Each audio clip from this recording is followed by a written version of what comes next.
Mrs. Panganiban. Welcome po. Hi, Flor. Yeah, tuloy po kayo. Halika. Kompleto kayo. Yes. Dahan-dahan ho, ah. May step. Halika po. Pasok, pasok.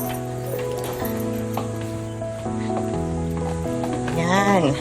Presko, ano po? Diba? Kamusta naman po ang biyahe? Ay, nako. Napakatagal. Nakakainip. Oh, pasok na kayo sa kwarto.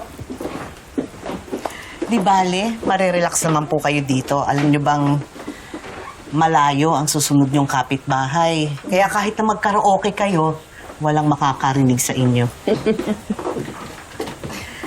Bakit ho nakalak to? Ano meron sa loob?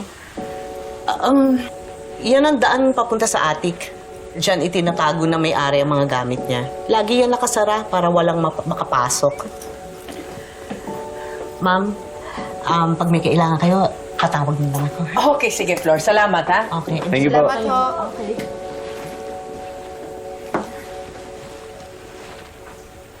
Ma, is it safe here? Oo naman. Dito lagi nagre-retreat ang company ng papa mo.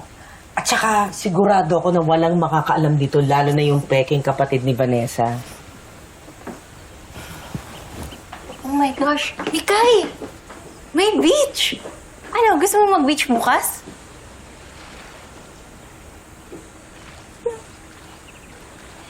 Hindi pa po ba tayo uuwi? Mikay, bakit? Ayaw mo ba dito? Mas gusto ko po kasi dun sa bahay ni Lola eh. Baka po biglang dumating si Tita Angel.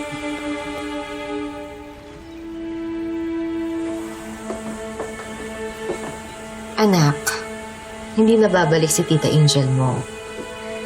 Mami, babalik po siya. Babalikan niya po ako. Sabi sana kasama ko pa si ate na yun.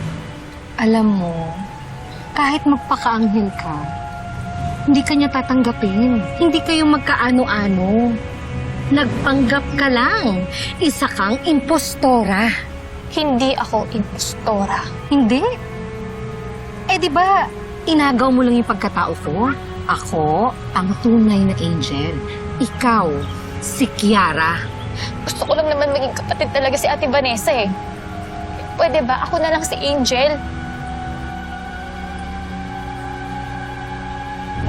Ang bagong miyembro ng grupo niyo ay isang fake, bogus, impostora! Tigilan mo na yung pagsisenti mo. Hindi kayo magkaano-ano. Hindi ka nun mahal. Pinakulong ka nga dito eh. Kung ako sa'yo, punasan mo na yung luha mo. Lumaban ka. Gantihan mo siya.